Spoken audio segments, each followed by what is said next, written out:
എല്ലാവർക്കും നമസ്കാരം. എൻ്റെ പേര് അലൻ ജോൺ. ഈ ഒരു ലെക്ചർ സീരീസിലൂടെ നമ്മൾ ഉദ്ദേശിക്കുന്നത് ഭൗതികശാസ്ത്രത്തിലെ പ്രധാനപ്പെട്ട ചില മേഖലകളെ കുറിച്ചുള്ള ആഴത്തിലുള്ള അറിവ് നിങ്ങളിലേക്ക് എത്തിക്കുക എന്നുള്ളതാണ്. ഇതിപ്പോൾ ഞാൻ അറേഞ്ച് ചെയ്യുന്ന ഒരു ലെക്ചർ സീരീസ് കേരള യൂണിവേഴ്സിറ്റിയുടെ BSc physics with computer application കോഴ്സിലെ സിലബസ് ഓറിയൻറ്റഡ് ആയിട്ടുള്ള ചില ഭാഗങ്ങളാണ് ഈ ഒരു ലെക്ചർ സീരീസിലൂടെ ഞാൻ നിങ്ങളുടെ മുമ്പിലേക്ക് എത്തിക്കുന്നത്. ഒരു തുടക്കം എന്നുള്ള നിലയ്ക്ക് ന്യൂക്ലിയർ ഫിസിക്സ് എന്ന മേഖലയാണ്, ആ ബ്രാഞ്ചാണ് നമ്മൾ സ്റ്റാർട്ട് ചെയ്യുന്നത്. വിഷയത്തിലേക്ക് കടക്കുന്നതിന് മുന്നേ എന്തുകൊണ്ടാണ് ഇങ്ങനെ ഒരു ലെക്ചർ സീരീസിലേക്ക് നമ്മൾ പോകുന്നത് എന്നുള്ളത്, പ്രധാനമായിട്ടും നമ്മളിപ്പോൾ ഫേസ് ചെയ്തുകൊണ്ടിരിക്കുന്ന COVID-19 എന്ന ഈ ഒരു മഹാമാരിയുടെ പരിണിത ഫലമായിട്ടാണ് നമ്മുടെ കോളേജുകളിൽ റെഗുലർ ക്ലാസ്സുകൾ നടക്കുന്നില്ല. അപ്പോൾ കുട്ടികളിലേക്ക് ഓൺലൈനായിട്ട് കണ്ടൻറ്റ് എത്തിക്കുക എന്നൊരു ഉദ്ദേശത്തിലാണ് ഇങ്ങനൊരു ഉദ്യമത്തിന് ഇറങ്ങിയിരിക്കുന്നത്. അതോടൊപ്പം തന്നെ മാതൃഭാഷയിൽ, അതായത് മലയാളത്തിൽ ശാസ്ത്ര സത്യങ്ങളെക്കുറിച്ചുള്ള അതെത്തിക്കുക, ശാസ്ത്രം മാതൃഭാഷയിൽ തന്നെ കുട്ടികളിലേക്ക് എത്തിക്കുക എന്നൊരു ഉദ്ദേശത്തിൽ കൂടിയാണ് ഈ ഒരു ലെക്ചർ സീരീസ് നമ്മൾ കൈകാര്യം ചെയ്യുന്നത്. അപ്പോൾ ഭൗതികശാസ്ത്രം അഥവാ ഫിസിക്സ് എന്ന് നമ്മൾ പൊതുവെ ഉപയോഗിക്കുന്ന ഈ ഒരു ശാസ്ത്രശാഖ ഏതെല്ലാം മേഖലകളുമായി ബന്ധപ്പെട്ടിരിക്കുന്നു എന്നുള്ളതിൽ തന്നെ തുടങ്ങാം. പൊതുവെ ഫിസിക്സിന് 2 തരം തർജ്ജമ പദങ്ങളാണ് നമ്മൾ ഉപയോഗിക്കാറുള്ളത്. കൂടുതലായും ഊർജതന്ത്രം എന്നൊരു പദം ഉപയോഗിക്കുന്നുണ്ട്, അതേപോലെ തന്നെ ഭൗതികശാസ്ത്രം എന്നൊരു പദവും ഉപയോഗിക്കുന്നു.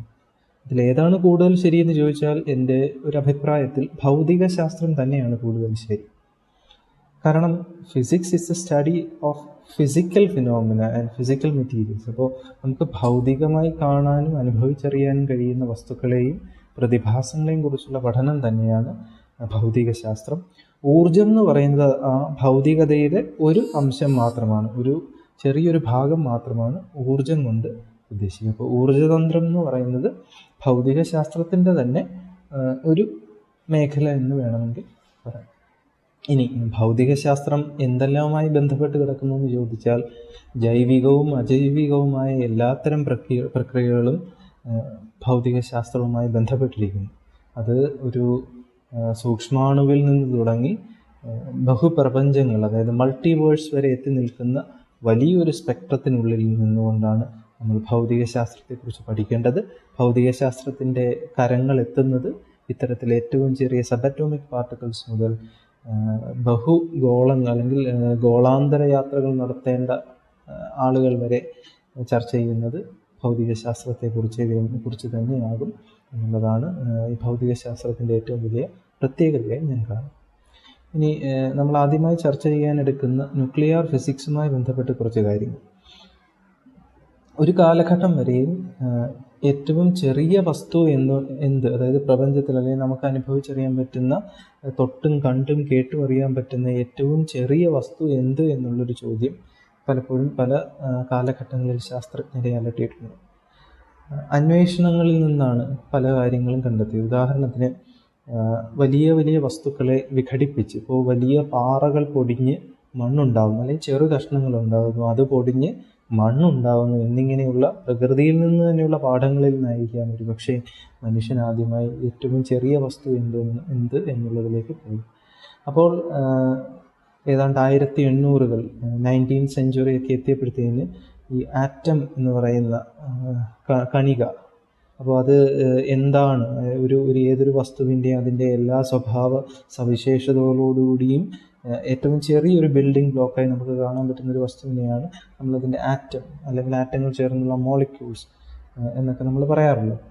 അപ്പോൾ ആറ്റത്തിൽ ആറ്റത്തിൻ്റെ ഒരു പരിഭാഷ തന്നെ ഒരുപക്ഷെ നമുക്ക് ഇനിയും വിഘടിപ്പിക്കാനാകാത്ത ഒന്ന് എന്ന് വേണമെങ്കിൽ നമുക്കതിനെ വിശേഷിപ്പിക്കാം. അപ്പോൾ അത്തരത്തിൽ ഇനിയും വിഘടിപ്പിക്കാൻ കഴിയാത്ത ഒന്നായി നിലനിന്നിരുന്ന ആറ്റത്തെ പോലും വിഘടിപ്പിക്കുകയും അതിൻ്റെ ഉള്ളിലുള്ള കണികകളെക്കുറിച്ച് പഠിക്കുകയും ചെയ്യുന്നുണ്ട് നാം ഇന്ന്. അപ്പം അത്തരത്തിൽ ആറ്റത്തിനുള്ളിലേക്ക് പോയി നമ്മൾ നടത്തുന്ന ചില ഗവേഷണങ്ങൾ, ചില പഠനങ്ങളാണ് ഈ ന്യൂക്ലിയർ ഫിസിക്സ് എന്ന ശാസ്ത്രശാഖയെ നമ്മളുമായി ബന്ധിപ്പിക്കുന്നത്. ഈ ന്യൂക്ലിയർ ഫിസിക്സിനെ കുറിച്ച് പറയുന്നതിന് മുന്നേ ആറ്റമിക് ഫിസിക്സ് എന്ന ബ്രാഞ്ചിനെ കുറിച്ച് അറിഞ്ഞിരിക്കണം. അപ്പോൾ ഏറ്റവും ചെറിയ കണിക ആറ്റമാണെങ്കിൽ ആറ്റത്തിൻ്റെ പ്രത്യേകതകൾ എന്തൊക്കെയാണെന്നും അതിൻ്റെ രൂപം എന്താണെന്നും അതിൻ്റെ വിവിധതരം ഭൗതിക പ്രതിഭാസങ്ങൾ അതുമായി ബന്ധപ്പെട്ട് നടക്കുന്നത് ഏതൊക്കെയാണെന്നും ഒക്കെയുള്ള അറിവുകൾ ശാസ്ത്രലോകത്തിന് കിട്ടാൻ വേണ്ടി ഏതാണ്ട് 1800 മുതൽ 1900 ആദ്യ ദശകങ്ങൾ വരെ ഒട്ടനവധി പരീക്ഷണങ്ങളാണ് നടന്നിട്ടുള്ളത്. അതിൻ്റെ ഒരു ചരിത്രം ഒരുപക്ഷെ സ്കൂൾ ക്ലാസ്സുകളിൽ നിങ്ങൾ പഠിച്ചിട്ടുണ്ടാവും. ആറ്റമിക് മോഡൽസ്, ആറ്റങ്ങളുടെ വിവിധ തരം മോഡലുകൾ ഉണ്ടായി വന്നിട്ടുണ്ട്. ജെ തോംസന്റെ പ്ലം പുഡിംഗ് മോഡൽ ഉണ്ടായിട്ടുണ്ട്, റൂദർഫോർഡിൻ്റെ മോഡൽ ഉണ്ടായിട്ടുണ്ട്, അതേപോലെ തന്നെ നീൽസ് ബോറിൻ്റെ ആറ്റമിക് മോഡൽ ഉണ്ടായിട്ടുണ്ട്. അങ്ങനെ വിവിധ കാലഘട്ടങ്ങളിൽ അന്ന് നിലനിന്നിരുന്ന ശാസ്ത്ര സാങ്കേതിക വിദ്യ ഉപയോഗിച്ച് നടത്തിയ പരീക്ഷണങ്ങളിൽ നിന്ന് കിട്ടിയ ഇൻഫറൻസുകൾ ഉപയോഗിച്ചുകൊണ്ട് ഓരോ മോഡലുകൾ ഓരോ കാലഘട്ടത്തിൽ നിർവചിക്കപ്പെട്ടിട്ടുണ്ട്. അത്തരത്തിൽ 1900 ആദ്യ ശതകങ്ങളിലൊന്നായിട്ടുള്ള, എനിക്ക് തോന്നുന്നു 1908 മുതൽ 1913 വരെയുള്ള കാലഘട്ടങ്ങളിൽ നടന്ന ചില എക്സ്പെരിമെൻറ്റുകളിൽ നിന്നാണ് ഇന്ന് കാണുന്ന ഈ ന്യൂക്ലിയർ ഫിസിക്സ് എന്ന ബ്രാഞ്ച് തന്നെ ശരിയായ രീതിയിൽ ഇവോൾവ് ചെയ്ത് വന്നിട്ടുള്ളത്. അതിൽ തന്നെ ഏറ്റവും എടുത്തു പറയേണ്ട ഒരു എക്സ്പെരിമെൻ്റ് എന്ന് പറയുന്നത് വളരെ പ്രശസ്തമായിട്ടുള്ള റൂദർഫോർഡിൻ്റെ ആൽഫ പാർട്ടിക്കിൾ സ്കാറ്ററിംഗ് എക്സ്പെരിമെൻ്റാണ്. ഇനി എന്താണ് ആൽഫ പാർട്ടിക്കിൾ? ആൽഫ പാർട്ടിക്കിൾ എന്ന് പറഞ്ഞാൽ നമുക്ക് ചിന്തിച്ച് മനസ്സിലാക്കാൻ പറ്റുന്ന ഒരു എളുപ്പത്തിന് വേണമെങ്കിൽ നമുക്കതിനൊരു ഹീലിയം ന്യൂക്ലിയസ് ആയി കാണും. എന്നാൽ പോസിറ്റീവ് ചാർജുള്ള ഹീലിയം ന്യൂക്ലിയസ് ആണ് നമ്മളെ സംബന്ധിച്ച് ആൽഫ പാർട്ടിക്കിൾ. He2 4 എന്ന് പറയുന്നത് നമ്മൾ എഴുതുന്ന അതേ ഹീലിയം ന്യൂക്ലിയസിനെ നമുക്കൊരു ആൽഫ പാർട്ടിക്കിളായി കാണാം, പ്രൊവൈഡഡ് അതിനൊരു പോസിറ്റീവ് ചാർജ് ഉണ്ട്. അങ്ങനെ ആൽഫ പാർട്ടിക്കിളുകൾ ഉപയോഗിച്ചുകൊണ്ട് നടത്തിയ ഒരു സ്കാറ്ററിംഗ് എക്സ്പെരിമെൻ്റാണ് റൂദർഫോർഡിൻ്റെ ഏറ്റവും പ്രശസ്തമായിട്ടുള്ള ആൽഫ പാർട്ടിക്കിൾ സ്കാറ്ററിംഗ് എക്സ്പെരിമെൻറ്റ്. അതിനെ അദ്ദേഹത്തെ സഹായിച്ച 2 സഹായികളുണ്ട്. അത് ഗീഗർ എന്ന് പറയുന്ന ഒരു സയൻറ്റിസ്റ്റും അതേപോലെ തന്നെ മാസ്ഡോൺ എന്ന് പറയുന്ന മറ്റൊരു സയൻറ്റിസ്റ്റും. ഇവർ 3 പേരും കൂടി നടത്തിയ ഈ ആൽഫ പാർട്ടിക്കിൾ സ്കാറ്ററിംഗ് എക്സ്പെരിമെൻറ്റിൽ നിന്നാണ് ആറ്റത്തിനുള്ളിൽ എന്താണ്, അല്ലെങ്കിൽ ആറ്റത്തിൻ്റെ ഷേപ്പ് എന്താകാം എന്നൊക്കെയുള്ള ഒരു കുറച്ചുകൂടി അതിന് മുന്നേ നിലനിന്നിരുന്ന ജെ തോംസന്റെ മോഡലിൽ നിന്ന് പോലും വളരെ വ്യത്യസ്തമായൊരു മോഡൽ ഉണ്ടാകാം, ആ രീതിയിലായിരിക്കാം ആറ്റം കാണപ്പെടുക എന്നൊരു ഇൻഫറൻസ് കിട്ടാൻ ഈ ഒരു എക്സ്പെരിമെൻ്റ് വളരെയേറെ സഹായിച്ചിട്ടുണ്ട്. ഇനി എക്സ്പെരിമെൻ്റൽ സെറ്റപ്പിലേക്ക് പോയി കഴിഞ്ഞാൽ റൂദർഫോർഡും ഈ അസോസിയേറ്റ്സും കൂടി ചേർന്ന് നടത്തിയ എക്സ്പെരിമെൻറ്റിൻ്റെ ഒരു എക്സ്പെരിമെൻ്റൽ സെറ്റപ്പ് വളരെ രസകരവുമാണ്, അതേപോലെ തന്നെ വളരെ നമ്മളിപ്പോൾ അത്ഭുതപ്പെടുത്തുന്നതുമാണ്. അന്ന് ആ കാലഘട്ടത്തിൽ 1900 ആദ്യ ശതകങ്ങൾ എങ്ങനെയാണ് ഇത്രയും കൃത്യമായി ഇത്രയും വളരെ സോഫിസ്റ്റിക്കേറ്റഡ് ആയിട്ട് ഇങ്ങനെ ഒരു എക്സ്പെരിമെൻ്റ് ചെയ്യാൻ അവർക്ക് കഴിഞ്ഞത് എന്നൊരു ആശ്ചര്യം നമുക്കുണ്ടാകാം. അപ്പോൾ ആ എക്സ്പെരിമെൻ്റൽ സെറ്റപ്പിൽ ഉണ്ടായിരുന്നത് ഒരു ആൽഫ പാർട്ടിക്കിൾ സോഴ്സ്, പ്രധാനമായും ഒരു ആൽഫ പാർട്ടിക്കിൾ സോഴ്സ്. ഈ ആൽഫ പാർട്ടിക്കിളിനെ കുറിച്ച് ഇനി ഇതേ ന്യൂക്ലിയർ ഫിസിക്സിൻ്റെ പിറകാലെ വരുന്ന റേഡിയോ ആക്ടിവിറ്റിയിലൊക്കെ നമ്മൾ ഡീറ്റെയിൽഡ് ആയിട്ട് പഠിക്കും. ആൽഫ എമിഷൻ എന്നൊക്കെ പറഞ്ഞ് നമ്മളവിടെ ദീർഘമായി അതിനെക്കുറിച്ച് പഠിക്കുമെങ്കിലും ഇപ്പോൾ തൽക്കാലം ഓർത്തിരിക്കുക, ആൽഫ പാർട്ടിക്കിളിൻ്റെ ഒരു സോഴ്സ് അത് യഥാർത്ഥത്തിൽ ഈ റേഡിയോ ആക്ടിവിറ്റി, ഞാൻ ഇനി പറയാൻ പോകുന്ന റേഡിയോ ആക്ടിവിറ്റി നിന്ന് തന്നെയാണ്, അതൊരു റേഡിയോ ആക്റ്റീവ് മെറ്റീരിയലിനെ തന്നെയാണ് നമ്മളൊരു ആൽഫ പാർട്ടിക്കിളിൻ്റെ സോഴ്സായിട്ട് കാണുന്നത്. അതായത് ഈ എക്സ്പെരിമെൻറ്റിൽ അവർ ഉപയോഗിച്ചത് അത്തരത്തിൽ ആൽഫ പാർട്ടിക്കിളിൻ്റെ ഒരു സോഴ്സ് ഒരു റേഡിയോ ആക്റ്റീവ് എലമെൻ്റാണ്. ഇനി അത് ഒരു ഡയറക്ഷനിൽ മാത്രം അതിൽ നിന്ന് കണികകൾ വരാനായിട്ട് എന്ത് ചെയ്തു? ഒരു ലെഡ് ബ്ലോക്ക് ഉണ്ടാക്കി. നമുക്കറിയാം ന്യൂക്ലിയർ ഫിസിക്സുമായി ബന്ധപ്പെട്ടുള്ള പല എക്സ്പെരിമെൻറ്റുകൾ നടത്തുമ്പോഴും നമ്മൾ വളരെ ഹെവി ആയിട്ടുള്ള ലെഡ് ബ്ലോക്കുകൾ ഉപയോഗിച്ചാണ് റേഡിയേഷനെ തടയുന്നത്. പുറത്തേക്ക് പോകാതെ റേഡിയേഷൻ പെനിട്രേഷൻ ഉണ്ടാവാതെ നമ്മൾ രക്ഷപ്പെടുന്നത് ഇത്തരത്തിൽ നമ്മളുടെ ലെഡ് ബ്ലോക്കുകൾ ഉപയോഗിച്ച്. അപ്പോൾ അവർ ഉപയോഗിച്ചത് ഒരു ലെഡ് ബ്ലോക്ക് തന്നെയാണ്, പക്ഷേ അതിൻ്റെ ഒരു വശത്ത് വളരെ ചെറിയൊരു സുഷിരം ഇട്ടിരുന്നു. അതുകൊണ്ട് തന്നെ ഇതിനുള്ളിൽ ഈ ലെഡ് ബ്ലോക്കിനുള്ളിൽ നിന്ന് പുറപ്പെടുന്ന ആൽഫ പാർട്ടിക്കിൾ ഒരു ഡയറക്ഷനിൽ മാത്രം പോകുന്ന രീതിയിലാണ് ഈ ആൽഫ പാർട്ടിക്കിൾ സോഴ്സിനെ അവർ ക്രമീകരിച്ചത്. ഇനി എവിടെയാണ് സ്കാറ്ററിംഗ് എന്ന് പറഞ്ഞാൽ നിങ്ങൾക്കറിയാം, ഒരു പ്രത്യേക പ്രതലത്തിൽ തട്ടി ഒരു ബീമിന് ഉണ്ടാകുന്ന അതിൻ്റെ സ്ഥാനചലനം, അതിൻ്റെ ഗതിക്കുണ്ടാകുന്ന ഒരു മാറ്റത്തെയാണ് നമ്മൾ സ്കാറ്ററിംഗ് കൊണ്ട് ഉദ്ദേശിക്കുക. അങ്ങനെ ഈ സ്കാറ്ററിങ് എന്തിലാണ് നടത്തുന്നതെന്ന് ചോദിച്ചാൽ വളരെ തിന്നായിട്ടുള്ള, വളരെ നേർത്ത ഒരു ഗോൾഡ് ഫോയിലാണ് അതിനുവേണ്ടി ഇവർ തിരഞ്ഞെടുത്തത്. അപ്പോൾ ഗോൾഡ് ഫോയിൽ എടുക്കാൻ ഒരുപാട് കാരണങ്ങളുണ്ട്. ഗോൾഡിൻ്റെ തന്നെ മെറ്റലായിട്ടുള്ള ഗോൾഡിൻ്റെ ചില പ്രോപ്പർട്ടീസ് ഉണ്ട്. അതോടൊപ്പം വളരെ തിന്നായി മാലിയബിൾ ആൻഡ് ഡക്റ്റൈൽ, നമ്മൾ വളരെ ഡീറ്റെയിൽഡ് ആയിട്ട് പറയുന്ന ഒരു പ്രോപ്പർട്ടിയാണ് ഗോൾഡിനെ സംബന്ധിച്ച്. അപ്പോൾ അങ്ങനെ വലിച്ചു നീട്ടി പരത്തിയെടുക്കാൻ പറ്റുന്ന ഒരു ഗോൾഡ് ഫോയിൽ ഉപയോഗിച്ചുകൊണ്ട് അതിൻ്റെ ഡയമെൻഷനൊക്കെ പറഞ്ഞു കഴിഞ്ഞാൽ ഏതാണ്ട് 2.1 × 10⁻⁷ മീറ്റേഴ്സ്. എന്ത് ചെറിയൊരു തിക്നെസ്സാണ് അതിനുണ്ടാകുന്നതെന്ന് നമുക്ക് ഊഹിക്കാം. അപ്പം അത്രയേറെ കനം കുറഞ്ഞ ഒരു ഗോൾഡ് ഫോയിലാണ് ഇവർ ഈ ഒരു എക്സ്പെരിമെൻറ്റ് സ്കാറ്റർ ചെയ്യിപ്പിക്കാൻ, ഈ ആൽഫ പാർട്ടിക്കിളിനെ സ്കാറ്റർ ചെയ്യിപ്പിക്കാൻ വേണ്ടി ഉപയോഗിച്ചത്. ഇനി ഇങ്ങനെ സ്കാറ്റർ ചെയ്ത് പോകുന്ന ബീമിനെ ഒന്ന് ഡിറ്റക്റ്റ് ചെയ്യാൻ വേണ്ടി, അപ്പോൾ ഉദാഹരണത്തിന് ഞാൻ പറഞ്ഞാൽ നമ്മൾ എടുക്കുന്ന ഒരു എക്സ്പെരിമെൻ്റൽ സെറ്റപ്പിന്, ഏതൊരു എക്സ്പെരിമെൻ്റൽ സെറ്റപ്പ് ആയിക്കോട്ടെ, നമ്മൾ ഇലക്ട്രോണിക്സ് ലാബുകളിൽ ചെയ്യുന്ന എക്സ്പെരിമെൻ്റ് ആയിക്കോട്ടെ, ഒപ്റ്റിക്കൽ എക്സ്പെരിമെൻറ്റ്സ് ആയിക്കോട്ടെ, നമ്മുടെ കയ്യിലൊരു ഏതെങ്കിലും ഒരു മീഡിയം അല്ലെങ്കിൽ ഒരു എക്സ്പെരിമെൻ്റൽ അറേഞ്ച്മെൻ്റ് ഉണ്ടെങ്കിൽ അതിനെ റെക്കോർഡ് ചെയ്യാൻ, അതിനെ ഡിറ്റക്റ്റ് ചെയ്ത് റെക്കോർഡ് ചെയ്യാൻ ഒരു റെക്കോർഡർ കൂടി നമ്മൾ ഉപയോഗിക്കേണ്ടതായിട്ടുണ്ട്. അത്തരത്തിൽ അവരൊരു ഡിറ്റക്ടറായിട്ട് യൂസ് ചെയ്തത് സിങ്ക് സൾഫൈഡിൻ്റെ ഒരു ഫോട്ടോഗ്രാഫിക് പ്ലേറ്റ് എന്ന് വേണമെങ്കിൽ പറയാം. അതായത് ലൈറ്റ് വന്ന് വീണാൽ അത് ഒരു ഇലുമിനേഷൻ തരുന്ന രീതിയിൽ, അതായത് ലൈറ്റ് വന്ന് വീണാൽ ഇലുമിനേഷൻ തരുന്നതാണ് ഫോട്ടോ ഇലക്ട്രിക് ആയിട്ടുള്ള ഫോട്ടോഗ്രാഫിക് ആയിട്ടുള്ള പ്ലേറ്റുകൾ. ഇവിടെ ആൽഫ പാർട്ടിക്കിൾ വന്ന് വീഴുമ്പോൾ അവിടെ ഒരു ഗ്ലോ തരുന്ന രീതിയിൽ സിങ്ക് സൾഫൈഡിൻ്റെ ഒരു സർക്കുലർ ഷേപ്പിലുള്ള, അതായത് നടുക്ക് നമ്മളുടെ source means radio active element alpha particle emit ചെയ്യും. അതിൽ നിന്ന് പോയി ചെന്ന് വീഴുന്ന രീതിയിൽ ഒരു ഗോൾഡ് ഫോയിൽ അതിന് മുന്നിൽ വെച്ചിട്ടുണ്ട്. അതിനെ ഫുൾ എൻക്ലോസ് ചെയ്യുന്ന രീതിയിൽ ഒരു 360 ഡിഗ്രിയിൽ ഒരു സിങ്ക് സൾഫൈഡിൻ്റെ ഒരു ഡിറ്റക്ടറും വെച്ചു. അതോടൊപ്പം ഒരു മൈക്രോസ്കോപ്പ്, ഒരു ട്രാവലിംഗ് മൈക്രോസ്കോപ്പ്, ഇതിങ്ങനെ റൊട്ടേറ്റ് ചെയ്യാൻ പറ്റുന്ന റൊട്ടേറ്റബിൾ ആയിട്ടുള്ളൊരു മൈക്രോസ്കോപ്പ് കൂടി യൂസ് ചെയ്ത് പ്രിസൈസായിട്ട് എവിടെയാണ് ഇത് വന്ന് പ്രൊജക്റ്റ് ചെയ്യുന്നതെന്ന് അറിയാം. അപ്പോൾ ഇത്രയും സെറ്റപ്പ് വെച്ച് കഴിഞ്ഞാൽ നമ്മൾ അവരന്ന് ചെയ്ത ആൽഫ പാർട്ടിക്കിൾ സ്കാറ്ററിംഗ് എക്സ്പെരിമെൻറ്റിൻ്റെ എക്സ്പെരിമെൻ്റൽ സെറ്റപ്പിലേക്ക്. ഇനി എന്താണ് ഇതിലൂടെ സംഭവിക്കുക എന്ന് ചോദിച്ചാൽ, കുറേ നേരത്തെ എക്സ്പെരിമെൻറ്റേഷന് ശേഷം അല്ലെങ്കിൽ ഇതിൻ്റെ റീഡിങ്സ് കുറേ എടുത്തു കഴിഞ്ഞതിന് ശേഷം, ദീർഘമായ സമയം ഇതിനെ നിരീക്ഷിച്ചതിന് ശേഷം കണ്ട ചില പ്രോപ്പർട്ടീസാണ് യഥാർത്ഥത്തിൽ ഈ പുതിയൊരു ആറ്റമിക് മോഡൽ, റൂദർഫോർഡ്സ് ആറ്റമിക് മോഡലിലേക്കൊക്കെ വന്നെത്തിയ ആ ഇൻഫറൻസുകളിലേക്ക് അവരെ നയിച്ചത്. അപ്പോൾ എന്തായിരുന്നു അതിൻ്റെ പ്രധാനപ്പെട്ട കണ്ടെത്തലുകൾ? ഇത്തരത്തിൽ ലെഡ് ബ്ലോക്കിൻ്റെ ചെറിയ സുഷിരത്തിൽ നിന്ന് പുറപ്പെടുന്ന ആൽഫ പാർട്ടിക്കിൾ ഗോൾഡ് ഫോയിലിൽ ചെന്ന് തട്ടുന്നു, അവിടെ നിന്ന് സ്കാറ്റർ ചെയ്യുന്നുണ്ടോ ഇല്ലയോ എന്ന് എങ്ങനെ അറിയുക? നേർരേഖയിൽ തന്നെ സഞ്ചരിക്കുകയാണെങ്കിൽ സ്കാറ്ററിംഗ് ഒന്നുമില്ല. നമ്മുടെ മുമ്പിൽ ഒരു റോഡിലൂടെ പോകുന്ന നമ്മുടെ മുമ്പിൽ ഒരു പ്രതിബന്ധം വരുമ്പോൾ മാത്രമാണ് നമ്മൾ വഴിമാറിപ്പോകുന്നത്. ഉദാഹരണത്തിന് ഒരു ഗട്ടർ വന്നു, അല്ലെങ്കിൽ തൊട്ട് മുന്നേ വന്ന വണ്ടി അവിടെ കേടായി നിന്നുപോയി, അപ്പോൾ മാത്രമാണ് നമ്മൾ എന്ത് ചെയ്യുക? വഴിമാറിപ്പോകും. ഒരു പ്രതിബന്ധം മുമ്പിലുള്ളപ്പോൾ മാത്രം നമ്മളുടെ ഗതിക്ക് മാറ്റം ഉണ്ടാകും. എന്ന് പറയുന്നത് പോലെ തന്നെ ഒരു സ്ട്രീം ഓഫ് ആൽഫ പാർട്ടിക്കിൾ വന്ന് ഒരു ഗോൾഡ് ഫോയിൽ ഹിറ്റ് ചെയ്യുന്നു. നമ്മൾ കണ്ണുകൊണ്ട് നോക്കിയാൽ എന്താ തോന്നുക? നമ്മളെ സംബന്ധിച്ച് ഗോൾഡ് ഫോയിൽ ഒരു മെറ്റൽ ഷീറ്റാണ്, അതിനുള്ളിലൂടെ എങ്ങനെയാണ് ആൽഫ പാർട്ടിക്കിളിന് കടന്നു പോകാൻ കഴിയുക എന്നുള്ളൊരു ചിന്ത ഒരു പക്ഷേ തോന്നിയേക്കാം. എന്നാൽ എക്സ്പെരിമെൻ്റ് തന്ന റിസൾട്ടുകൾ നമ്മളെ ആശ്ചര്യപ്പെടുത്തുന്നതാണ്. ഈ റിസൾട്ട് പരിശോധിച്ചപ്പോൾ, അല്ലെങ്കിൽ ഈ എക്സ്പെരിമെൻറ്റിന് ശേഷം നടത്തിയ ഒരു വിശകലനത്തിലാണ് അവർക്ക് മനസ്സിലായത്, ഇത്തരത്തിൽ ഈ എത്ര ആൽഫ പാർട്ടിക്കിൾ കടന്നുപോയോ അതിൻ്റെ ബഹുഭൂരിപക്ഷം എന്ന് പറയുമ്പോൾ നിങ്ങൾ ഉദ്ദേശിക്കുന്ന 50%, 60% ഒന്നുമല്ല, ഏതാണ്ട് 99% ആൽഫ പാർട്ടിക്കിൾസിനും സ്കാറ്ററിങ് സംഭവിക്കാതെ തന്നെ ഇതിനുള്ളിലൂടെ കടന്നുപോയി. അതായിരുന്നു ഒന്നാമത്തെ ഇൻഫർമേഷൻ. അതെങ്ങനെ മനസ്സിലാക്കാൻ പറ്റും? എവിടെ നിന്നാണോ ആൽഫ പാർട്ടിക്കിളിൻ്റെ ബീം സ്റ്റാർട്ട് ചെയ്ത് നേർരേഖയിൽ സഞ്ചരിച്ച് വന്നത്, അതേ ഡയറക്ഷനിൽ ഗോൾഡ് ഫോയിലിനുള്ളിലൂടെ കടന്ന് അപ്പുറത്തെ വശത്ത് ചെന്നത് ഹിറ്റ് ചെയ്തു. അവിടെയാണ് കൂടുതൽ ഗ്ലോ ഉണ്ടായത്. അങ്ങനെയാണ് അവിടെ സ്കാറ്ററിങ് നടന്നില്ല എന്ന് അവർക്ക് മനസ്സിലായത്. ഏതാണ്ട് വളരെ ചെറിയ ശതമാനം എന്ന് പറഞ്ഞാൽ ഏതാണ്ട് 0.14%, 0.14% മാത്രം എന്ത് ചെയ്തു?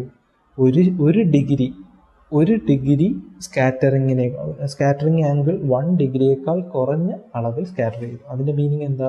1 ഡിഗ്രി സ്കാറ്ററിങ് ആംഗിൾ എന്ന് പറഞ്ഞാൽ യഥാർത്ഥത്തിൽ അത് പോകേണ്ട നേർരേഖയിൽ നിന്ന് മാക്സിമം 1 ഡിഗ്രി ചരിയാൻ കാരണം, അല്ലെങ്കിൽ അതിൻ്റെ എണ്ണം എന്ന് പറയുന്നത് 0.14 പെർസെൻറ്റേജ്. അപ്പോൾ എന്തുമാത്രം ചെറുതാണ് 1 ഡിഗ്രി ആംഗിളിൽ സ്കാറ്റർ ചെയ്യും. ഇതിനേക്കാൾ എത്രയോ ചെറുതാണെന്നറിയാമോ അതിൽ കൂടുതൽ സ്കാറ്റർ ചെയ്ത്. അതിൻ്റെ ഒരു കണക്ക് പറയുന്നത് അവർ നടത്തിയൊരു ഇൻഫറൻസിൽ നിന്ന് നമുക്ക് കിട്ടിയ ഡേറ്റയാണ്. ഏതാണ്ട് 8000 ആൽഫ പാർട്ടിക്കിൾ കടന്നു പോകുമ്പോൾ അതിൽ ഒരെണ്ണം മാത്രമാണ് 90 ഡിഗ്രിയിൽ കൂടുതൽ സ്കാറ്ററിങ്. എന്താണ് ഈ 90 ഡിഗ്രി സ്കാറ്ററിങ് കൊണ്ട് ഉദ്ദേശിക്കുക? അതിനെ ഞാനൊന്ന് ഡെമോൺസ്ട്രേറ്റ് ചെയ്യാൻ ശ്രമിക്കാം. നമ്മുടെ മുമ്പിൽ ഇങ്ങനെയാണ് ഇപ്പോൾ നമ്മുടെ ഗോൾഡ് ഫോയിൽ ഇരിക്കുന്നതെന്ന് വിചാരിക്കുക.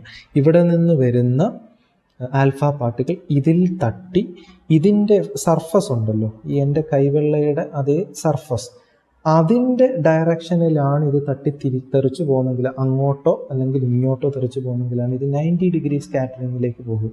അതിൽ കൂടുതൽ സ്കാറ്ററിങ് നടന്നാൽ എങ്ങനെയായിരിക്കണം ഇത് വന്നിട്ടുണ്ടാവുക? തട്ടി തിരിച്ച്. അതായത് ഇപ്പോൾ ഉദാഹരണത്തിന് ഇവിടുന്ന് വന്ന പാർട്ടിക്കിൾ തട്ടി ഈ മൊബൈൽ സ്ക്രീനാണ് അല്ലെങ്കിൽ ഈ റെക്കോർഡിംഗ് സ്ക്രീനാണ് നമ്മളുടെ ഗോൾഡ് ഫോയിൽ എന്ന് സങ്കല്പിച്ചാൽ സ്ക്രീനിൽ തട്ടി തിരിച്ചു പോകുന്ന ഒരവസ്ഥ. അത് നേർരേഖയിലാണ് തിരിച്ചു വരുന്നതെങ്കിൽ 180 ഡിഗ്രി ആയിരിക്കും സ്കാറ്ററിങ്. അതല്ല ഏതെങ്കിലും ഒരു ആംഗിളിലാണ് പോകുന്നതെങ്കിൽ 180 കുറഞ്ഞൊരു ആംഗിളായിരിക്കും. ഇനി സ്ക്രീനിൻ്റെ അതേ ഡയറക്ഷനിലാണ് 2 സൈഡിലോട്ടോ അല്ലെങ്കിൽ മുകളിലോട്ടോ താഴോട്ടോ പോകുന്നതെങ്കിൽ അത് 90 ഡിഗ്രി. അപ്പോൾ 90 ഡിഗ്രിയിൽ കൂടുതൽ സ്കാറ്ററിങ് ആംഗിൾ സംഭവിച്ച പാർട്ടിക്കിൾസ് എന്ന് പറയുന്നത് 8000 1 in 8000 ആണ് ആൽഫ പാർട്ടിക്കിൾസ് അത്തരത്തിൽ 90 ഡിഗ്രിയിൽ കൂടുതൽ സ്കാറ്റർ ചെയ്തു. അപ്പോൾ ഇത്രയും ഡേറ്റ, ഈ ഒരു ഇൻഫറൻസ് വെച്ചിട്ട് അവർക്ക് എന്താണ് അതിൽ നിന്ന് മനസ്സിലായതെന്ന് ഉള്ളിടത്തുനിന്നാണ് നമ്മളുടെ ഏറ്റവും പ്രശസ്തമായിട്ടുള്ള റൂദർഫോർഡ്സ് ന്യൂക്ലിയർ ആറ്റമിക് മോഡൽ. അപ്പോൾ ശ്രദ്ധിക്കുക, nuclear atomic model of Rutherford ആദ്യമായി പ്രസിദ്ധീകരിക്കുക, ഒരു തീസിസ് അവർ പ്രസിദ്ധീകരിക്കുന്നു. അവിടെ നിന്നാണ് ഈ ന്യൂക്ലിയസിനെ കുറിച്ചും അതായത് ആറ്റത്തിനുള്ളിലും സബ് അറ്റോമിക് പാർട്ടിക്കിൾസ് ഉണ്ടെന്നും അവ വിവിധ തരങ്ങളിലുണ്ടെന്നും മനസ്സിലാക്കുകയും അതിനെക്കുറിച്ച് വിശദമായൊരു പഠനം നടത്തി. ഇപ്പോൾ ഇലക്ട്രോണിൻ്റെയും ന്യൂട്രോണിൻ്റെയും പ്രോട്ടോണിൻ്റെയൊക്കെ ഡിസ്കവറി പിന്നാലെ നടക്കുന്നുണ്ട്. അതിൻ്റെ ഡീറ്റെയിൽസിലേക്ക് നമ്മളിപ്പോൾ തൽക്കാലം പോകുന്നില്ല. ആറ്റത്തിനുള്ളിലെ ന്യൂക്ലിയസിനെ കുറിച്ചാണ് നമ്മൾ ചർച്ച ചെയ്യുക. ആ ന്യൂക്ലിയസിനെ കുറിച്ച് ആദ്യമായി ഇത്ര വിശദമായി പറഞ്ഞ വേറൊരു എക്സ്പെരിമെൻറ്റും ഉണ്ടായിട്ടില്ല. റൂദർഫോർഡിൻ്റെ ന്യൂക്ലിയർ മോഡൽ ഓഫ് ആറ്റമാണ് ന്യൂക്ലിയസിനെ കുറിച്ച് ശരിയായ രീതിയിൽ പ്രതിപാദിക്കുന്ന ആദ്യത്തെ ആറ്റമിക് മോഡൽ. ഇനി എന്തൊക്കെയാണ് ഈ ആറ്റമിക് മോഡലിലൂടെ റൂദർഫോർഡും കൂട്ടരും പറഞ്ഞു വെച്ചതെന്ന് നോക്കാം. റൂദർഫോർഡിൻ്റെ ആറ്റമിക് മോഡലിൽ പറയുന്നതെല്ലാം നേരത്തെ നമ്മൾ പറഞ്ഞ ഒരു 3-4 പോയിന്റുകളിൽ നിന്ന് വന്നിട്ടുള്ളതാണ്. ഒന്നാമത്തെ പോയിന്റ് എന്തായിരുന്നു? ഗോൾഡ് ഫോയിലിനുള്ളിലൂടെ കടന്നുപോയ ആൽഫ പാർട്ടിക്കിൾസിൽ ബഹുഭൂരിപക്ഷം, അതായത് 99%-ലധികവും അൺഡിഫ്ലക്റ്റഡായി അത് നേർരേഖയിൽ തന്നെ സഞ്ചരിച്ചു. അതിൻ്റെ മീനിങ് എന്താ? അവിടെയാണ് ന്യൂക്ലിയസിനെ കുറിച്ചുള്ള ആദ്യത്തെ സ്റ്റേറ്റ്മെൻറ്റ്, അല്ലെങ്കിൽ ആറ്റത്തെക്കുറിച്ച് തന്നെയുള്ള ഏറ്റവും കറക്റ്റായ ആദ്യത്തെ സ്റ്റേറ്റ്മെൻറ്റ് വരുന്നത്. Most of the space in an atom is empty. ഒരു ആറ്റത്തിനുള്ളിലെ ഒരുമാതിരിപ്പെട്ട സ്ഥലങ്ങൾ, അല്ലെങ്കിൽ അതിൻ്റെ ഉള്ളിലെ എൻറ്റയർ സ്ഥലം, ആ വോളിയം നമ്മളെടുത്താൽ അല്ലെങ്കിൽ അതിൻ്റെ സ്പേസ് നമ്മളെടുത്താൽ അതിൽ ബഹുഭൂരിഭാഗവും ശൂന്യമായിരിക്കും, അഥവാ എംപ്റ്റി ആയിരിക്കും എന്നുള്ള ആദ്യത്തെ സ്റ്റേറ്റ്മെൻറ്റ് വന്നു. ഇങ്ങനൊരു സ്റ്റേറ്റ്മെൻറ്റ് അവർ പറയാനുള്ള കാരണം എന്താ? നോക്കൂ, നമ്മളുടെ കയ്യിൽ ഉണ്ടായിരുന്നത് ആൽഫ പാർട്ടിക്കിളാണ്. ആൽഫ പാർട്ടിക്കിൾ വളരെ ഹെവി ആയിട്ടുള്ള മാസീവായിട്ടുള്ള പാർട്ടിക്കിളാണെന്ന് പറയുമ്പോഴും ഓർത്തിരിക്കുക, ഇലക്ട്രോണുമായി കമ്പയർ ചെയ്യുമ്പോൾ, അത്തരത്തിലുള്ള വസ്തുക്കളുമായി കമ്പയർ ചെയ്യുമ്പോൾ മാസ്സുള്ള പാർട്ടിക്കിൾ, അല്ലാതെ നമ്മുടെ കാണാനോ തൊടാനോ പറ്റുന്ന ദ്രവ്യാവസ്ഥയിലുള്ള വസ്തുക്കളുമായി കമ്പയർ ചെയ്യാൻ പാടില്ല. ഇലക്ട്രോണുമായി കമ്പയർ ചെയ്യുമ്പോൾ വളരെ മാസ് കൂടിയ വസ്തുക്കളാണ് ആൽഫ പാർട്ടിക്കിൾ.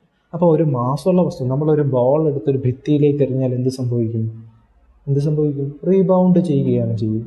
അപ്പോൾ ഒരു മാസമുള്ളൊരു വസ്തു, നല്ല മാസമുള്ളൊരു വസ്തുവിൽ ചെന്നിരിക്കുമ്പോഴാണ് അവിടെ കൊളിഷൻ ഉണ്ടാവുകയും അതിൻ്റെ മൊമെൻറ്റം കൺസർവേഷൻ അനുസരിച്ച് ഈ പറയുന്ന പോലെ ഇലാസ്റ്റിക് ആണോ ഇൻഇലാസ്റ്റിക് ആണോ എന്നതിനെയൊക്കെ ഡിപ്പെൻഡ് ചെയ്തിട്ട് അതിൻ്റെ ഗതിക്ക് മാറ്റം ഉണ്ടാകും. അതേപോലെ തന്നെ രണ്ടാമത്തെ ഒരു കാര്യം ആൽഫ പാർട്ടിക്കിളിനെ കുറിച്ച് പറയാനുള്ളത്, അതിന് ചാർജ് ഉണ്ടോ എന്ന് പറഞ്ഞു. പോസിറ്റീവ് ചാർജുള്ള പാർട്ടിക്കിൾസാണ് ആൽഫ പാർട്ടിക്കിൾ. ഇനി മാസ് മാറ്റി നിർത്തി ചാർജിനെ കുറിച്ച് പറഞ്ഞാലും പിന്നെയും പ്രശ്നമാണ്. ഒരു പോസിറ്റീവ് പാർട്ടിക്കിൾ അത് ഏതെങ്കിലും ഒരു സ്ഥലത്ത് തട്ടി തിരിച്ചു വരണമെങ്കിൽ എന്ത് വേണം? വേറൊരു പോസിറ്റീവ് പാർട്ടിക്കിൾ അവിടെ വേണ്ടേ? നമ്മൾ ഓൾറെഡി പഠിച്ചിട്ടുണ്ട്, like charge repels and unlike charge attracts. അപ്പോൾ അത്തരത്തിൽ ഏതെങ്കിലും ആൽഫ പാർട്ടിക്കിൾ തിരികെ വരുന്നുണ്ടെങ്കിൽ അതിൻ്റെ കാരണം എന്താ? അവിടെ ഒരു പോസിറ്റീവ് ചാർജ് ഉണ്ടാകും. അല്ലാത്തടത്തോളം കാലം അതിന് ചാർജിൻ്റെ ഇൻഫ്ലുവൻസ് ഇല്ല എന്ന് വേണമെങ്കിൽ നമ്മൾ പറയേണ്ടത്. അപ്പോൾ ഇതിൽ നിന്നാണ് ആദ്യത്തെ ആ ഇൻഫറൻസ് വരുന്നത്. അതായത് ആറ്റമിക് മോഡലിൻ്റെ, റൂദർഫോർഡിൻ്റെ ആറ്റമിക് മോഡലിൻ്റെ ആദ്യത്തെ പോയിന്റ് വരുന്നത് most of the space in an atom is empty. അതുകൊണ്ടാണ് ബഹുഭൂരിഭാഗവും 99% ആൽഫ പാർട്ടിക്കിളും യാതൊരു തരത്തിലുള്ള തടസ്സങ്ങളും കൂടാതെ നേരെ ചെന്ന് ആ ആൽഫ ഗോൾഡ് ഫോയിലിനുള്ളിലൂടെ കടന്ന് നമ്മളുടെ സിങ്ക് സൾഫൈഡ് പ്ലേറ്റിൽ ചെന്ന് പതിച്ചു. രണ്ടാമത്തെ ഒരു പോയിന്റ് എന്ന് പറയുന്നത്, എന്തുകൊണ്ട് ഇത് 90 ഡിഗ്രിയിൽ കൂടുതൽ, വളരെ ചെറുതെങ്കിലും, അതായത് 1 in 8000 ആൽഫ പാർട്ടിക്കിളെങ്കിലും 90 ഡിഗ്രിയിൽ കൂടുതൽ റിഫ്ലക്റ്റ് ചെയ്ത് വന്നു എന്നുള്ളത്. അവിടെയാണ് ഈ പോസിറ്റീവ് ചാർജിനെ കുറിച്ച്, ആറ്റത്തിനുള്ളിലെ പോസിറ്റീവ് ചാർജിനെ കുറിച്ച് ആദ്യമായി സംസാരിക്കുന്നത്.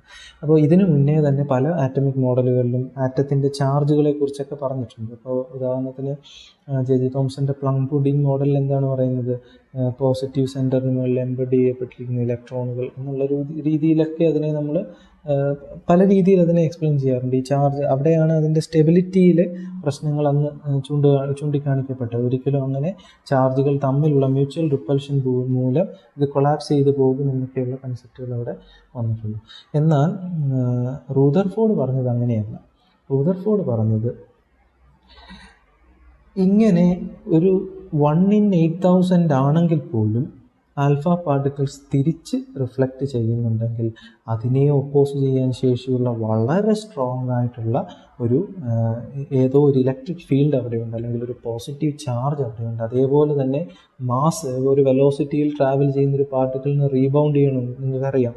അപ്പോൾ നമ്മുടെ ഉദാഹരണം പറഞ്ഞാൽ നമ്മൾ റോഡുകളിൽ കാണുന്ന അപകട കാഴ്ചകളിൽ പലതും ഇപ്പോൾ വളരെ ഹെവി ആയിട്ടുള്ളൊരു വണ്ടി പാർക്ക് ചെയ്തിട്ടിരിക്കുന്നു എന്ന് വിചാരിക്കും. ഉദാഹരണത്തിന് ഒരു ലോറി, ഫുൾ ലോഡഡ് ആയിട്ടുള്ള ഒരു ലോറി ഒരു റോഡിൻ്റെ സൈഡിൽ പാർക്ക് ചെയ്തിട്ടിരിക്കുന്നു. വളരെ വേഗതയിൽ വന്ന് ഒരു ബൈക്ക് ആ ലോറിയെ ഇടിച്ചാൽ പോലും എന്താണ് സംഭവിക്കുക, ലോറി ഒരു പക്ഷേ അനങ്ങണമെന്നില്ല, ഡിപ്പെൻഡിങ് അപ്പോൺ ഇറ്റ്സ് മൊമെൻറ്റം. അപ്പോൾ അതിൻ്റെ മൊമെൻറ്റത്തിനെ ബേസ് ചെയ്ത് ഇപ്പോൾ റെസ്റ്റിലിരിക്കുന്ന ഒരു പാർട്ടിക്കിൾ, ഒരു ബോഡി ആയതുകൊണ്ട് തന്നെ അതിന് ഇനേർഷ്യ അവിടെ ഉണ്ട്. അപ്പോൾ ഒരു വളരെ വേഗതയിൽ വന്ന് ഒരു ബൈക്ക് ഇടിച്ചു കഴിഞ്ഞാൽ ആ ബൈക്ക് റിഫ്ലക്റ്റ് ബാക്ക് ചെയ്യുകയോ അല്ലെങ്കിൽ ബൈക്ക് തെറിച്ചു പോവുകയോ ചെയ്യുന്നതിൻ്റെ കാരണവും ഈ മാസിൻ്റെ ഒരു പ്രോപ്പർട്ടിയാണ്, അല്ലെങ്കിൽ മൊമെൻറ്റം. അവിടെ മാസ് എന്ന് മാത്രം പറയാൻ പാടില്ല, മൊമെൻറ്റത്തിൻ്റെ പ്രത്യേകത കൊണ്ടുകൂടിയാണ്. ഇനി ഇതേപോലെ തന്നെ വളരെ ഹെവി ആയിട്ടുള്ളൊരു വസ്തു അവിടെ ഉണ്ടെങ്കിലല്ല ഒരു മാസമുള്ളൊരു പാർട്ടിക്കിളിന് ചെന്നിടിച്ചിട്ട് തിരിച്ചു വീഴാൻ പറ്റും. അപ്പോൾ ഇത്തരത്തിൽ മാസ് കൊണ്ടും ചാർജ് കൊണ്ടും ഇതിനെ റിപ്പൽ ചെയ്യുന്ന എന്തോ ഒന്ന് ഇതിൻ്റെ സെൻറ്ററിലുണ്ട് എന്ന് റൂദർഫോർഡിന് തോന്നി. അങ്ങനെയാണ് അടുത്ത 2 പോയിന്റുകൾ വരുന്നത്. ഈ ഓൾമോസ്റ്റ് എൻറ്റയർ മാസ് എന്നേ പറയാൻ പാടുള്ളൂ, കംപ്ലീറ്റ് ആയിട്ട് പറയാൻ പാടില്ല. അതിൻ്റെ റീസൺ എന്താണെന്ന്, almost all of the mass of the atom is concentrated at a small region called as nucleus. ഇനി ആ മാസ് മാത്രമാണോ ആ ന്യൂക്ലിയസിൽ കോൺസെൻട്രേറ്റ് ചെയ്യപ്പെട്ടിരിക്കുക? അല്ല. Almost all mass and entire positive charge of the nucleus is of the atom is concentrated at a small region and it is called as nucleus of an atom. അപ്പോൾ nucleus എന്താണെന്ന് ചോദിച്ചാൽ ഒരു ആറ്റത്തിനുള്ളിലെ ഏതാണ്ട് total മാസിൻ്റെ ഏതാണ്ട് 99% കൂടുതൽ മാസും അതോടൊപ്പം അതിൻ്റെ ചാർജിൻ്റെ 100%, positive ചാർജിൻ്റെ 100% concentrate ചെയ്തിരിക്കുന്ന വളരെ ചെറിയൊരു വോളിയത്തിലിരിക്കുന്നൊരു ഹൈ ഡെൻസിറ്റി ഉള്ളൊരു മെറ്റീരിയലിനെയാണ്, അല്ലെങ്കിൽ ആ ഒരു എൻറ്റിറ്റിയാണ് നമ്മൾ ന്യൂക്ലിയസ് എന്ന് വിളിക്കുന്നത്. അവിടെ നിന്നാണ് ആദ്യമായി ന്യൂക്ലിയസിന് ഏറെക്കുറെ വളരെ പ്രതിഭാസങ്ങളുമായി ഒത്തുപോകുന്ന ഒരു ന്യൂക്ലിയർ മോഡലിലേക്ക് എത്തപ്പെടാൻ റൂദർഫോർഡിന് കഴിയും. അപ്പോൾ ന്യൂക്ലിയസിനെ കുറിച്ച് പറഞ്ഞു തുടങ്ങിയാൽ ഇത്തരത്തിൽ ആറ്റത്തിനുള്ളിൽ സ്ഥിതി ചെയ്യുന്ന പോസിറ്റീവ് ചാർജിൻ്റെ എല്ലാ പോസിറ്റീവ് ചാർജും അതോടൊപ്പം ഓൾമോസ്റ്റ് മാസ് എല്ലാം കൂടി കോൺസെൻട്രേറ്റ് ചെയ്തിരിക്കുന്ന ആ ഒരു എൻറ്റിറ്റിയാണ് ന്യൂക്ലിയസ്. ഇനി എന്തുകൊണ്ടാണ് ഓൾമോസ്റ്റ് ഓൾ മാസ് എന്ന് പറഞ്ഞത്? അതിൻ്റെ റീസണാണ് ഇലക്ട്രോൺസ് ന്യൂക്ലിയസിനുള്ളിലല്ല കാണപ്പെടുക, ഇലക്ട്രോൺസ് ന്യൂക്ലിയസിന് ചുറ്റും കറങ്ങുന്നതായിട്ടാണ്. ഇനി ഈ ന്യൂക്ലിയസ് സ്റ്റേബിളായിരിക്കുന്നു, അതിന് ചുറ്റും ഇലക്ട്രോൺ കറങ്ങുന്നു എന്നൊക്കെ പറയുന്നത് റൂദർഫോർഡിൻ്റെ ആറ്റമിക് മോഡലിലാണ്. പിന്നീട് വന്ന വെക്ടർ ആറ്റം മോഡൽ, സമ്മർഫീൽഡിൻ്റെ ആറ്റം മോഡലായാലും വെക്ടർ ആറ്റം മോഡലായാലും അതിനെ അടുത്ത തലത്തിലേക്ക് കൊണ്ടുപോയി അതിനൊരു ക്വാണ്ടം മെക്കാനിക്കൽ ഫിനോമിനയായി മാറ്റിയിട്ടുണ്ട്. ഇലക്ട്രോണിനെ പോലും നമുക്ക് ചില സമയത്ത് മാത്രമേ ഇലക്ട്രോണിനെ ഒരു പാർട്ടിക്കിൾ പാർട്ടിക്കിളായി കാണാൻ പറ്റും. ചില സമയത്ത് അതിനെ ഒരു വേവായിട്ടാണ്, ഒരു തരംഗമായിട്ടാണ് കാണുന്നത്. That is called the wave particle duality of de Broglie. De Broglie കൊണ്ടുവന്ന വേവ് പാർട്ടിക്കിൾ ഡ്യുവാലിറ്റി എന്ന് പറയുന്ന ഒരു പ്രോപ്പർട്ടി ആണ്. അതിനെക്കുറിച്ചൊക്കെ നമുക്ക് പിന്നീട് ഡിസ്കസ് ചെയ്യാം. ഏതായാലും ഇത്രയും ഓർത്തിരിക്കുക, ന്യൂക്ലിയസ് എന്നാൽ ഒരു ആറ്റത്തിനുള്ളിലെ പോസിറ്റീവ് സെൻറ്ററിൻ്റെയും മാസിൻ്റെയും കൂടെ ആ ഒരു ബിന്ദുവിനെയാണ് നമ്മൾ ന്യൂക്ലിയസ് എന്നതുകൊണ്ട് ഉദ്ദേശിക്കുന്നത്. അപ്പോൾ ഇത്തരത്തിലൊരു ഇൻഫർമേഷൻ ഇതിന് മുന്നേ കിട്ടിയിട്ടുണ്ടായിരുന്നില്ല. അപ്പോൾ റൂദർഫോർഡാണ് ആദ്യമായി ഇത്തരത്തിലുള്ളൊരു ഐഡിയ കൊണ്ടുവന്നത്. അതിന് കാരണമായതാവട്ടെ ഈ റൂദർഫോർഡിൻ്റെ ഏറ്റവും ഫേമസ് ആയിട്ടുള്ള ആൽഫ പാർട്ടിക്കിൾ സ്കാറ്ററിംഗ് എക്സ്പെരിമെൻറ്റ്. അപ്പോൾ ഈ ഒരു ആൽഫ പാർട്ടിക്കിൾ സ്കാറ്ററിംഗ് എക്സ്പെരിമെൻറ്റ് തുറന്നിട്ട സാധ്യതകൾ ഒരുപാടായിരുന്നു. കാരണം ന്യൂക്ലിയസ് എന്ന് പറയുന്ന പുതിയൊരു എൻറ്റിറ്റിയെക്കുറിച്ച് ശരിയായ രീതിയിലൊരു ധാരണയായി. ഇനി ന്യൂക്ലിയസിനുള്ളിൽ എന്തൊക്കെയുണ്ട്, എന്താണ് ന്യൂക്ലിയസിന് പോസിറ്റീവ് ചാർജിനെ കൊടുക്കുക, അതേപോലെ തന്നെ ഈ പോസിറ്റീവ് ചാർജുകളെല്ലാം അതിനുള്ളിലിരിക്കുമ്പോൾ അതിനൊരു റിപ്പൾഷൻ ഉണ്ടാവാൻ സാധ്യതയില്ല. കാരണം ഒരു ചാർജ് മാത്രമായിട്ടായിരിക്കില്ലല്ലോ ന്യൂക്ലിയസിനുള്ളിലിരിക്കുക.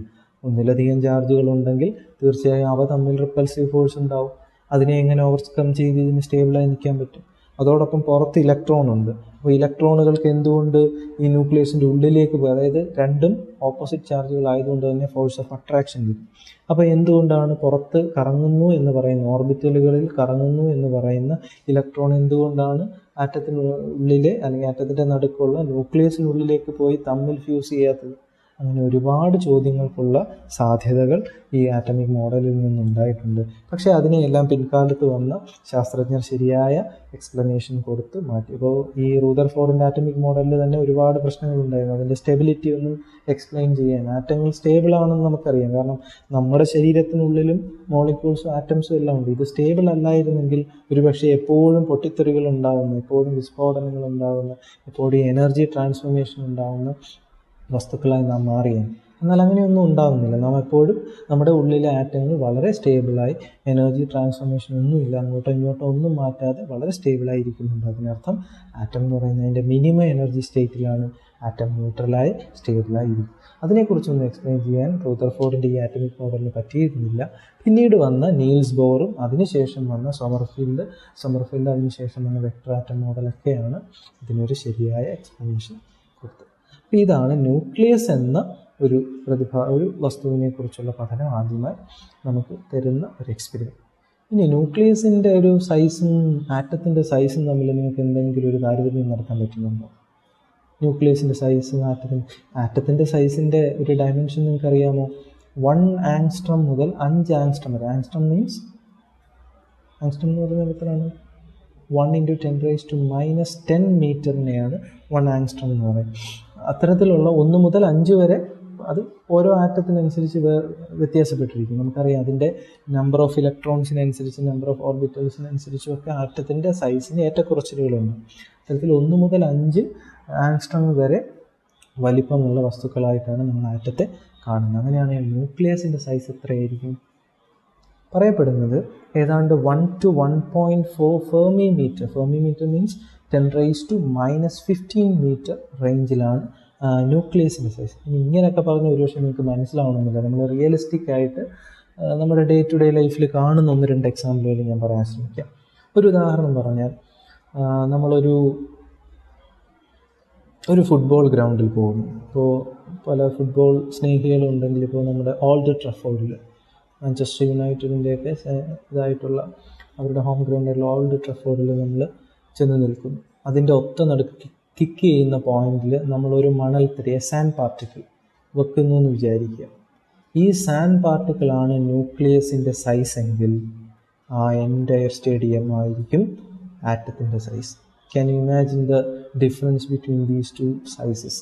അപ്പോൾ ആറ്റം എന്ന് പറയുന്നത് ഇത്രയും വലിപ്പമൊന്നും ഇല്ലെന്ന് നമുക്കറിയാം. നമുക്ക് കണ്ണുകൊണ്ട് കാണാൻ പറ്റില്ല, സാധാരണ മൈക്രോസ്കോപ്പ് കൊണ്ട് പോലും കാണാൻ പറ്റില്ല, ഇലക്ട്രോൺ മൈക്രോസ്കോപ്പ് കൊണ്ട് പോലും കാണാൻ ബുദ്ധിമുട്ടുള്ള വസ്തുക്കളാണ് ആറ്റമും അതിൻ്റെ ഉള്ളിലിരിക്കുന്ന ന്യൂക്ലിയസ്. അപ്പോൾ ഒരു ആറ്റത്തിന് ഒരു ഫുട്ബോൾ സ്റ്റേഡിയത്തിൻ്റെ വലിപ്പം ഉണ്ടായിരുന്നെങ്കിൽ അതിൻ്റെ ഒത്ത നടുക്കിരിക്കുന്ന ഒരു മണൽത്തരിയാണ് ഒരു ന്യൂക്ലിയസ്. അപ്പോൾ ഒന്ന് ആലോചിച്ച് നോക്കുക, എന്തുമാത്രം സ്പേസ് അതിൽ എംപ്റ്റി ആണെന്ന്. ഒരു സ്റ്റേഡിയത്തിനുള്ളിൽ കിടക്കുന്ന ഒരു മണൽത്തരിയെ നിങ്ങൾക്ക് കാണാൻ പറ്റുമോ? ഒരു ഫുൾ സ്റ്റേഡിയം എടുത്തിട്ട് അതിലാകെ ഒത്ത നടുക്കൊരു മണൽത്തരിയാണ് ഇരിക്കുന്നതെങ്കിൽ നിങ്ങൾക്ക് ആ സ്റ്റേഡിയത്തിൻ്റെ പുറത്ത് നോക്കിയ ന്യൂക്ലിയസിനെ കാണാൻ പോലും പറ്റില്ല. That is why we already said that most of the space in an atom is empty. മനസ്സിലായില്ലേ? അപ്പോൾ ഇതുപോലെ ഒരുപാട് ഉദാഹരണങ്ങൾ നമുക്ക് പറയാം. ഇവ തമ്മിലുള്ളൊരു സൈസ് ഡിഫറൻസ് എടുത്ത് നോക്കിക്കഴിഞ്ഞാൽ 1 സെൻറ്റിമീറ്ററാണ് ന്യൂക്ലിയസിൻ്റെ റേഡിയസ് എങ്കിൽ ഏതാണ്ട് 1 കിലോമീറ്റർ മുതൽ 1.5 കിലോമീറ്റർ വരെയാണ് ഈ ആറ്റത്തിൻ്റെ റേഡിയസ്.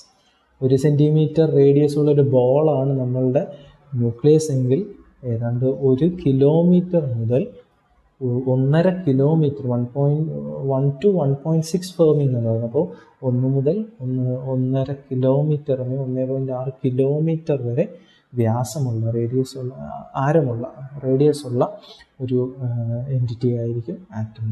അപ്പോൾ അത്രത്തോളം ചെറുതാണ് ന്യൂക്ലിയസ്, അത്രത്തോളം വലുതാണ് ആറ്റം ന്യൂക്ലിയസുമായി കമ്പയർ ചെയ്യും. മാസിനെ കുറിച്ച് പറഞ്ഞാലോ ഇത്രയോ എനിക്ക് തോന്നുന്നു ഏതാണ്ട് 10⁻17 kg/m³, ആ റേഞ്ചിലോ മറ്റോ ആണ് നമ്മൾ ന്യൂക്ലിയസിൻ്റെ ഡെൻസിറ്റി പറയുന്നത്. നമ്മൾ സാധാരണ പറയാറുള്ളത് ഏറ്റവും കഠിനമായിട്ടുള്ള ഏറ്റവും ഡെൻസായിട്ടുള്ള മെറ്റീരിയൽ ഒന്നുകിൽ ഡയമണ്ട് പറയാറുണ്ട്, സിലിക്കൺ കാർബൈഡ് പറയാറുണ്ട്, മനുഷ്യനിർമ്മിതമായിട്ടുള്ള ഏറ്റവും ഹാർഡസ്റ്റ് മെറ്റീരിയൽ എന്നൊക്കെ നമ്മൾ പലപ്പോഴും കുഞ്ഞുനാളുകളിൽ പറഞ്ഞു കേട്ടിട്ടുണ്ട്.